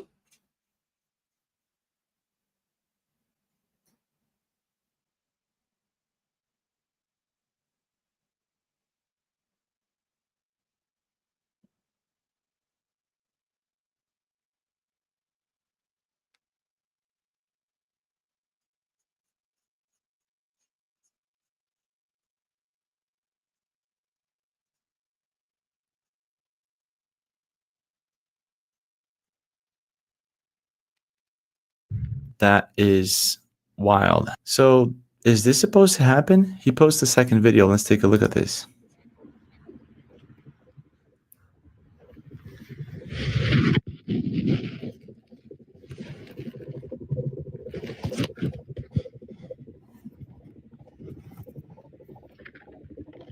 Me and L got into it. You know, I told L, I knock you out.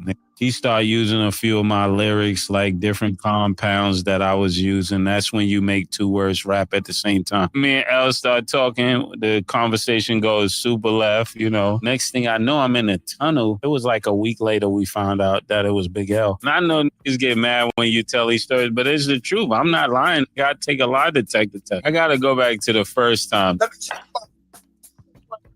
Big L, this is what Big L did to me. I'm hanging in the studio with Mace. Big L's rise was like a rocket, but the streets had him in a chokehold that he could never fully escape. Coming straight out of Harlem, he was tied to a crew called NFL, run by his older brother Big Lee. And that connection dragged him deep into real-life street tension. One of the loudest rumors back then, a heated beef between him and Mace. Fast forward to 2024, and Mace finally decided to spill on their rocky history during the It Is What It Is podcast. Both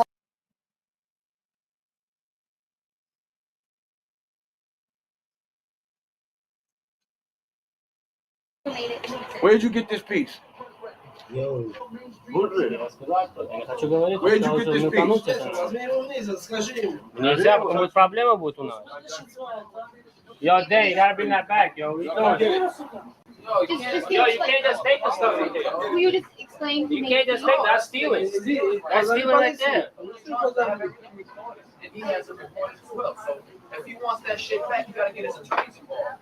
He cannot just walk out with my piece like that. Yo, where you get the piece from? Just explain Where'd you get the piece No, from? you speak to my lawyer through that. I want to find it. Tell him to bring the piece back. Yeah, that's how it's gonna work. You leave the piece here, that's evidence. If it's theft, if it was stolen, we had no idea it was stolen. You cannot walk out with that piece. But he said he made the piece. But he cannot walk He out said with he that. made the piece. Whether he said it or not, He doesn't said he matter. made Yes, it. we have made it. Did you make it or did somebody give it to you? He asked you if you made the piece. If you made the piece, then say you made it. Jacob made this piece. Don't even lie.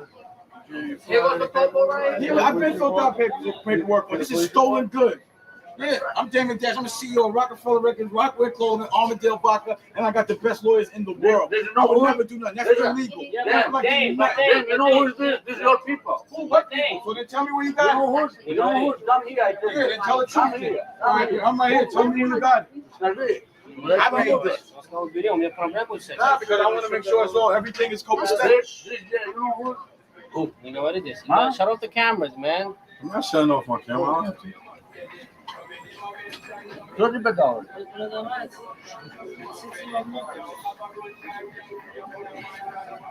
Нельзя говорить. Почему? Потому нельзя, он We have to make a report. He can talk to my lawyer. His lawyer can talk to my lawyer. That's how it's gonna work. Lawyer about what? About that piece. So y'all get it back from That's my property. Yeah, this is evidence. How is your property? Give it. It's in my store. You gotta give it to the office. Give it to the office. You saw it. Huh? You saw it. Oh, they took it down. Yeah, they took it down. Y'all showcasing mine. This is mine. Everything I did for you, David, that's not right. All your can't talk. Just one guy. Yeah. Turn the cameras on. Stupid. And we authorized to shut these cameras off at my store. This is my store. They need to leave my store. I want them out of my store. One of them out of my store. That's what I want. No, you gotta turn that camera off. This is my store. This is my just turn the camera off. No, get out. I want all of yous out. All of yous get out and turn the lights off. Shut down the store. This is my store. Yeah, I'm the fucking man here, and he's the Rockefeller CEO. I'm the CEO here. You gotta get out. All right, guys, just we take care of it. We came from this house, but you can stay out there, Phil. And he had it on display, and now when Dave come up in there, they took that piece off display. He smashed it down, yeah. He got an empty space. See that empty space in the corner on the top shelf? Right there where the liquor is. You see that 1, 2, 3, 4 chains, the 5th chain? There's no. That's got to be stolen. You know, you should have no reason to hide nothing.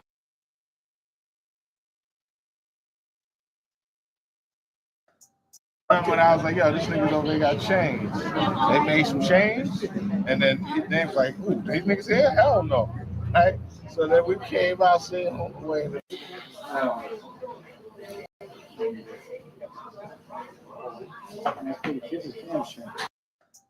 And what would the motive be behind John Doe exposing the paperwork? Let me ask you something. All right, welcome back to the channel again, ladies and gentlemen. Thank y'all so much for coming over. Got this video here. I was sickened. I was sickened by the standing ovation. I felt like Hollywood is just spineless, en masse. And it really felt like, oh, this is a really clear indication that we're not the cool club anymore. What if one of the wildest minds in Hollywood just dropped a bombshell that ties together three of the biggest icons in entertainment history in one of the biggest scandals of all time? Jim Carrey, yes. The guy who made us laugh till we cried has allegedly spilled some jaw-dropping insight about why Oprah Winfrey and Sean Combs, aka Diddy, were secretly terrified of none other than Michael Jackson. This isn't your typical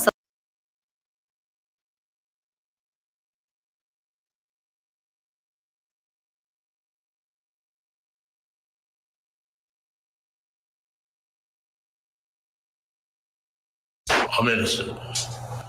I ain't killed no.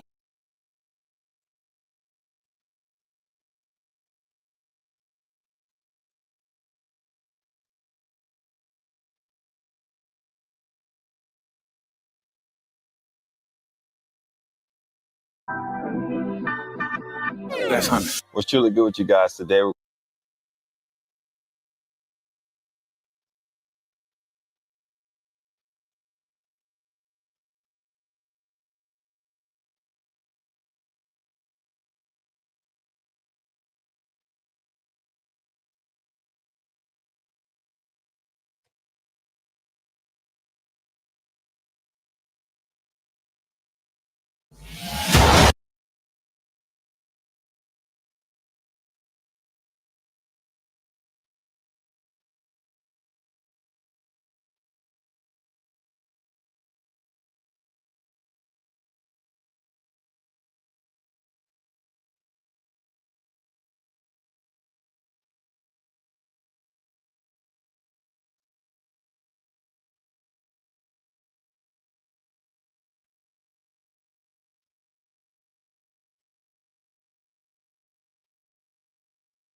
The Joe Rogan Experience. I bet women were so confused why they wanted to fuck him. Like, why do I want to fuck that?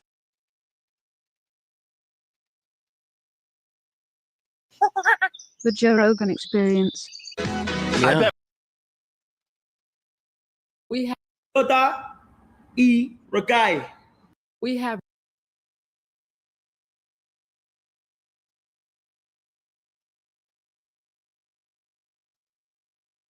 I live with my grandma. You know, we'll go to the house on like a weekend. They'll say, hey, we shooting today. We need y'all at the house. They'll come get me from my grandma's house.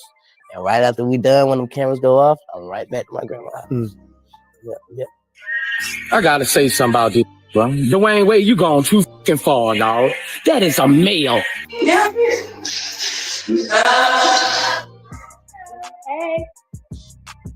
I need that at the Dwayne. I was talking to him. Maybe they want to go on tour. But I'm not out here cosplaying a gangster lifestyle that he never really lived, and convinced King was just desperate to flex some grown man status. That's when King hopped on live calling the baby his twin and saying he looks exactly like him. Yeah. Can't fit that role at all. It's like King is fighting two battles at the same time, trying to prove he's a. I had to explain to him that, you know, when people are not living the way they hope they would. Chad Wright was one of America's greatest warriors, a Navy SEAL who was full of anger and hard-hearted. He didn't believe in God or the supernatural. But one night while he was alone in his barracks, the air began to get heavy. An oven turned on by itself, And him, being a warrior, could sense that there was something stalking him that he couldn't see. Nigga, hold on. Man, get out of my face. Man, get out of my face, nigga. That's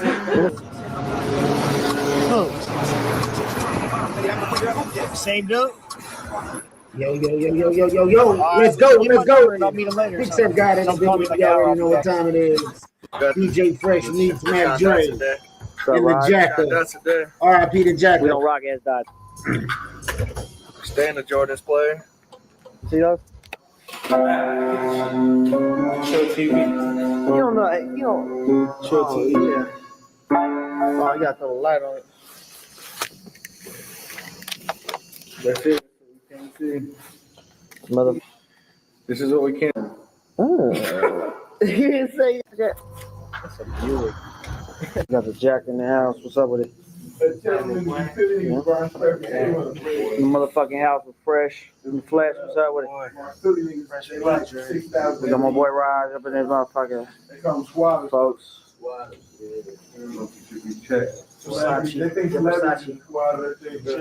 Studio. What's up, dog? Getting back in the studio. Doing it. Nice. All day. It's the little Love Loft. Cut it. You think I wasn't? The Love Loft studio. Nigga, I went there, like all the niggas who was from there, I was collecting shit from there. Lavish. Studio Lavish. Studio Lavish. We got Mac DR in the house. What's up with it? What's up with it? This is what it is. What's up with your pimp? Fucking with my 41 drop. Right on. What's up with it, man? Now Desert Storm style. Oh, that's one Drop Scott right there? Drop Scott. Man, I heard that That's shit. one Drop Scott. I only fuck with All I want to do is fucking fine. I only fuck with the best, man. Yes, we know this. We stay knocking. That's right. I know it's Dre's name. Yeah.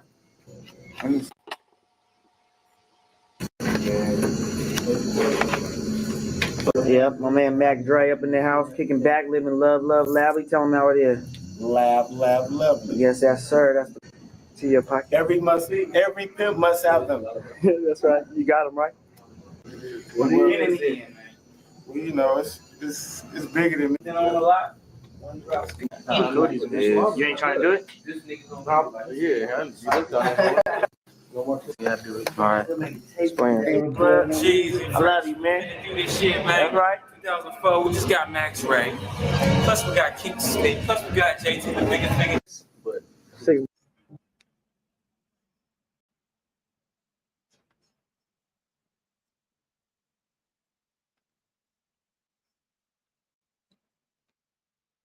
Yo.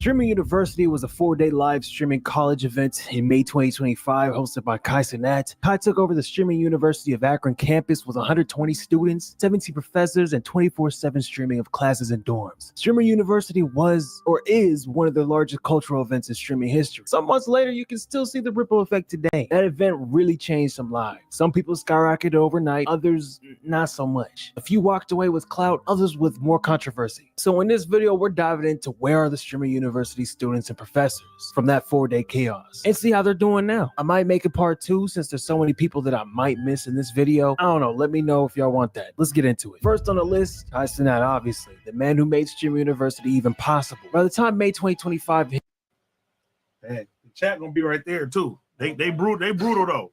Oh yeah, you know what I'm saying? It's good. I know how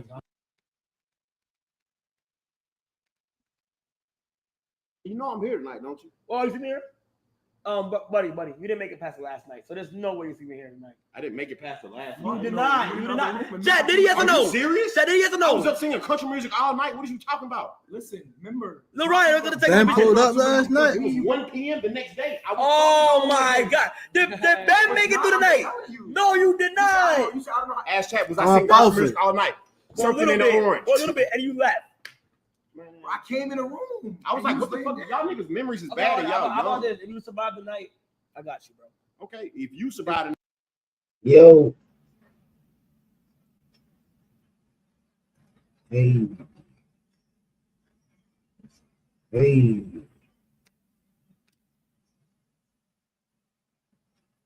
That's my song right there. Bottom Cowboy.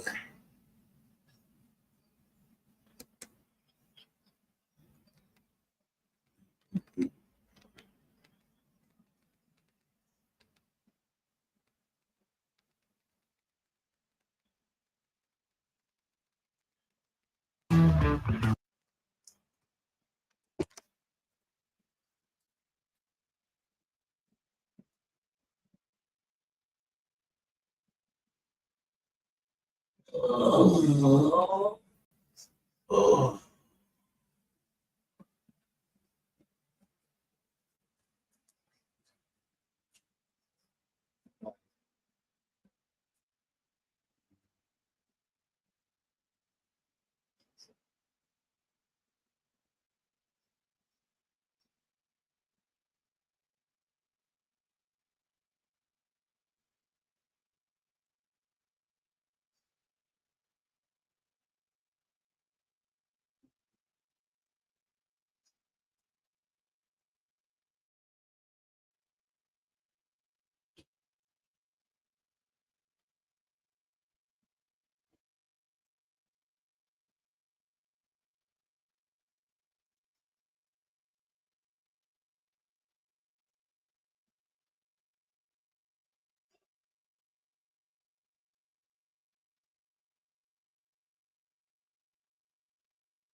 Tonight, nigga. What?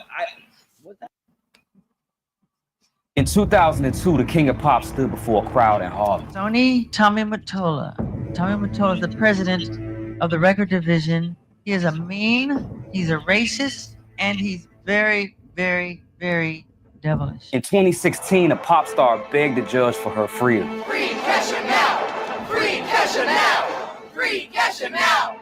Free Kesha now! In 1993, one of music's most powerful voices was silenced behind closed doors. And in 1994, a superstar chose career suicide over corporate slavery. What is it going to mean for the record industry? Oh, I've got it. Different artists, different battles, same corporation. There's a building in New York City. From the outside, it looks like any other corporate tower. Glass, steel, concrete. But inside these walls, decisions are made that shape what the entire world listens to. Sony Music Entertainment, the second largest music company on earth, parent company to Columbia Records, the oldest label in America. RCA Records, where Elvis became a legend. Epic Records, where Michael Jackson made history. And many other smaller labels and companies. Combined, they control the careers of thousands of artists, generate billions in revenue, and define the soundtrack of our lives. But power like that, it don't come without a price. And that price, it always seems to come at the expense of the artist. It starts the same way every time. A young artist with a gift, a contract that promises the world, success beyond imagination.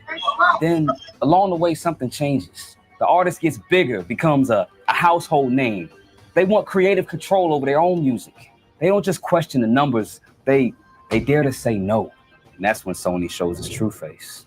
What I'm about to show you is not conspiracy theory or speculation or anything like that. It's documented, court records, testimonies, evidence that's been buried under settlements and NDAs for decades. In this video, we expose how one corporation weaponized the dreams of artists, writers, and producers. How contracts literally became cages and how they turned desire for success into a trap. How Sony Music Entertainment built an empire on the backs of the very people who made them billions. From Michael Jackson's final stand to Kesha's courtroom drama, Sony has been at the center of artist legal battles for decades. This is a story Sony doesn't want you to know, the story of their victims. All right, let's start with the King of Pop himself. Now, everybody knows Michael Jackson, but what y'all might not know is how Sony basically sabotaged the greatest entertainer of all time. You see, MJ and Sony had a beautiful relationship at first. Michael released his hits under Epic Records, which was bought by Sony in 1988. I mean, we're talking some of the greatest and highest selling records of all time.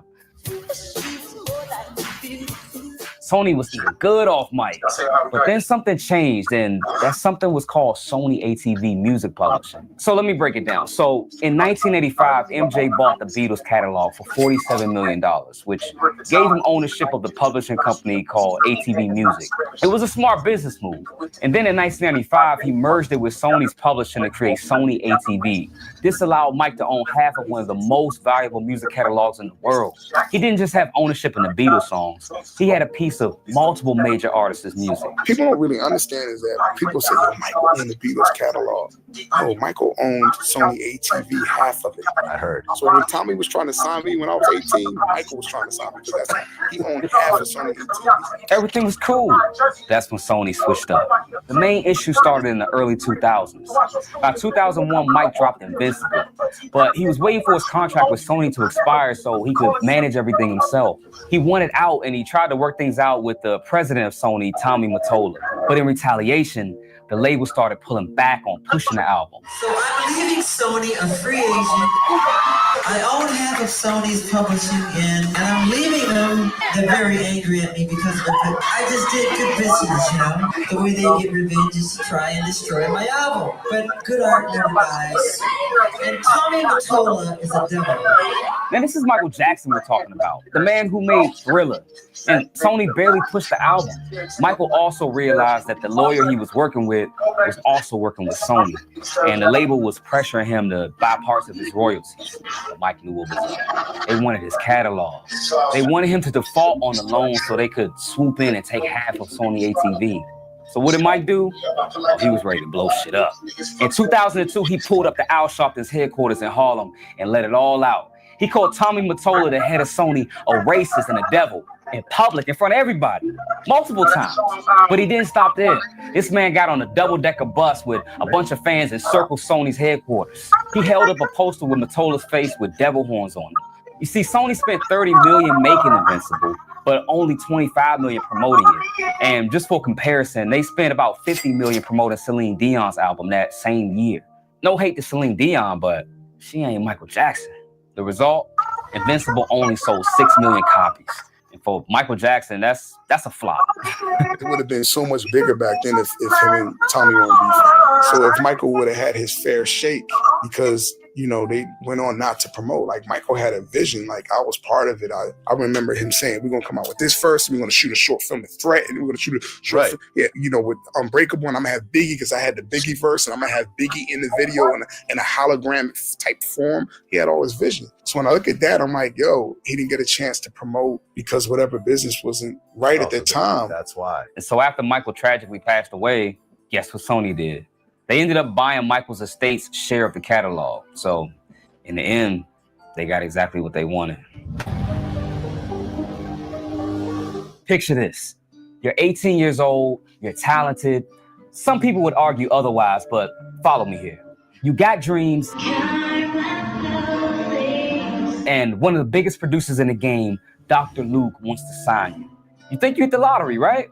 Wrong. See, Kesha signed with Dr. Luke's label, Kemosabe Records, which was under Sony Music. And for a minute, everything was pretty cool. TikTok came out in 2009 and went crazy. We're talking #1 in 14 countries. Diamond certified. Kesha was that girl in the electro pop era of the early 2010s. But behind the scenes, it was a nightmare. In 2014, Kesha signed a lawsuit that shook the entire industry. She accused Dr. Luke of drugging her, assaulting her, and emotionally abusing her. For years, allegedly, she was told, you're not that pretty, you're not that talented, you're just lucky to have me. So Kesha did what anybody would do. She tried to get out of the situation. She went to court to be released from her contract so she could make music on her own. You know what Sony said? We can't terminate the contract. It's not our deal. It's Dr. Luke's deal. And that's crazy because even if that is true, everything was under Sony's umbrella. It's like this. See, Sony had a joint venture with Dr. Luke. They had the power to let Kesha go. They had the power to say, hey, we don't want to be associated with this. They could have moved her to another label even under their umbrella. They had options. They just turned a blind eye. They kept her locked in a contract with the man she said abused her. And because of this, Kesha couldn't release music for 5 years. From 2012 to 2017, 5 years of her prime was just gone. And it wasn't just about releasing music. She couldn't record without his approval. She couldn't really tour. She couldn't even really move on with her life, you know? Other big artists actually gathered around Kesha and started speaking out. Fans protested outside of Sony's headquarters, and the whole world was watching this. And you know, Sony put out their little statement. They put out a statement saying they were doing everything they can to support the artists in these circumstances, but it's legally unable to blah, blah, blah, blah, blah. And as a legal note, none of this was proven in court, but you know how that sometimes goes. The point is, Sony had a choice between potentially protecting an artist who says she was abused or protecting their business relationship. They chose the money. Speaking of choosing money over artists, let's talk about Mariah Carey and Tommy Mottola. Yeah, the same Tommy Mottola that Michael Jackson called the devil.